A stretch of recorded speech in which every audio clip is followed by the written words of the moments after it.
छोटी सी कोशिश से माया बात कर रही हूँ आपको मतलब सबसे इम्पोर्टेंट चीज़ें आज तक मैं घूम घूम करके बहुत सारी चीज़ें दिखा रही थी गाइस, मगर यहाँ की बहुत प्राचीन मंदिर है जो बेरीनाग देवता के नाम से बहुत जो है फेमस है। बेरीनाग देवता की स्टोरी सबको नहीं पता होगी मोस्टली, तो यहाँ के जो पुजारी जी हैं ये इनके बारे में बता रहे हैं गाइस, तो आप सब ज़रूर सुनिएगा। इनको जो है एरिया देवता भी कहते हैं, जैसे एरिया वाइज देवता होते हैं। बेरीनाग देवता किसके रूप है? विष्णु लक्ष्मी जी। विष्णु और लक्ष्मी के रूप है। अब ये जो पुजारी जी हैं यहाँ के गुरु जी, ये आपको इसके बारे में बता रहे हैं। ये बहुत प्राचीन रूप में शक्ति के रूप में प्रकट हुए थे ना ये। हाँ हाँ लक्ष्मी विष्णु साथी हैं। ठीक है। तो भगवान ने पहला नाग इस मंदिर के करोड़ों है, वो इनके अंगरक्षक हैं, अच्छा। है ना। तो वही नाग भगवान ने पहला पर्व नागों को दिया है। अब ये सावन के महीने में पहले नाग पंचमी आएगी, उस दिन सारे क्षेत्र के महिलाएं यहाँ धूप बत्ती देने आती है ताकि हमें वो नाग न दिखाई दे, नुकसान न करें, है ना। तो दिखाई देते आते घरों में आ जाते, नुकसान नहीं करते किसी को, वो इन्हीं का नाम लेते हैं। अच्छा। बेरीनाग जी का।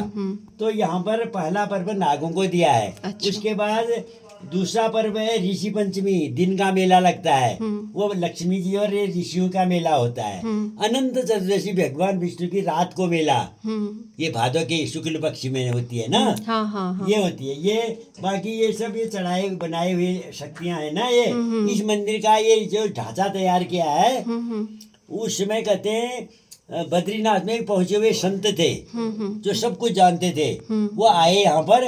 उस समय इन्हें ये ढांचा तैयार करवाया मंदिर का। अच्छा। मस्तराम बाबा ने।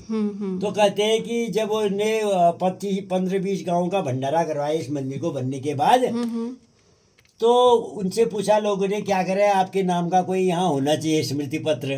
तो बहुत जिद करे उन्होंने कहा एक पत्थर में बाबा मस्तराम लिख दो और उसमें ऐसी जगह लगा दो मंदिर में जिसके सब भक्तों के पांव पड़े। उन्होंने कीर्तन करवाया, भक्त जनता से कहते हैं, बीच में ही गायब हो गए। अच्छा। किसी ने नहीं देखा उनको। अच्छा, अंतर ध्यान हो गया। हाँ, अंतर ध्यान हो गई तो ना। वो बाबा मस्तराम थे। अच्छा। प्राचीनता का पता नहीं है इसके मंदिर का कितना प्राचीन है करके। ये ढांचे को बनने का पता 2-2.5 साल हुए होंगे ना, ये जो ढांचा बना है। बिल्कुल बिल्कुल उनके द्वारा।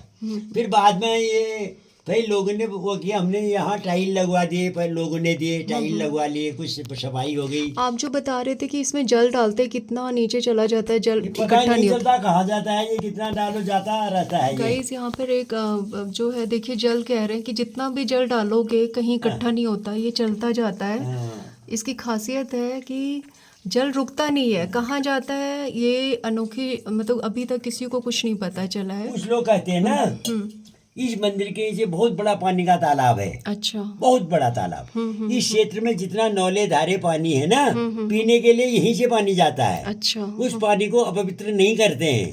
अच्छा। मासिक धर्म में उस महिला उस पानी को नहीं नहाते उससे। बिल्कुल बिल्कुल। और क्या कहते हैं, अशौच काम नहीं करते इसके जल से ना। ये और इस मंदिर की परंपरा है, यहाँ पर शुद्ध शाकाहारी भोग लगता है। अच्छा। हलवा पूरी खीर। अच्छा। और इस मंदिर में मीट मांस खा के नहीं आते हैं ना। ठीक है। यहाँ खिचड़ी नहीं आती। अच्छा। न उड़द की दाल नहीं आती तो इधर। गाइस देख सकते हैं इस मंदिर में हलवा पूड़ी पंजीरी आप बना करके चढ़ा सकते हैं। कई जो पहाड़ी एरिया होता है पहाड़ में, जहाँ पे मंदिर है, जहाँ पे मांस मछली सब चढ़ता है, मगर इस मंदिर में ये सब नहीं चढ़ता है। यहाँ पर शाकाहारी प्रसाद चढ़ता है, जैसे फल आप चढ़ा दो, मिठाई चढ़ा दो, और ख़ास तौर से पूड़ी हलवा और पंजीरी बना करके चढ़ा सकते हैं। और कुछ बताएंगे? भाई इतना ही पता है हमने पुजारी को। बहुत अच्छा लगा इस मंदिर के बारे में। कहते थे ना इस मंदिर का इतिहास मानस खंड में मिलेगा। मानस खंड में मतलब ये जो है ये 87,000 श्लोकों का है ना, जो उस जो ग्रंथ है। अच्छा। उस ये यहाँ पर एक प्रोफेसर महोदय से मुझे उत्तराखंड का वो मिला मानस खंड, लेकिन उसमें मुझे ये वर्णन नहीं मिला। वर्णन नहीं मिला। औरों का मिला कुछ, काली नाग, धौली नाग, ऐसे कालिका मैया मंदिर और मिले, इसके बारे में नहीं था उसमें। बागेश्वर का था एक पूरा चैप्टर।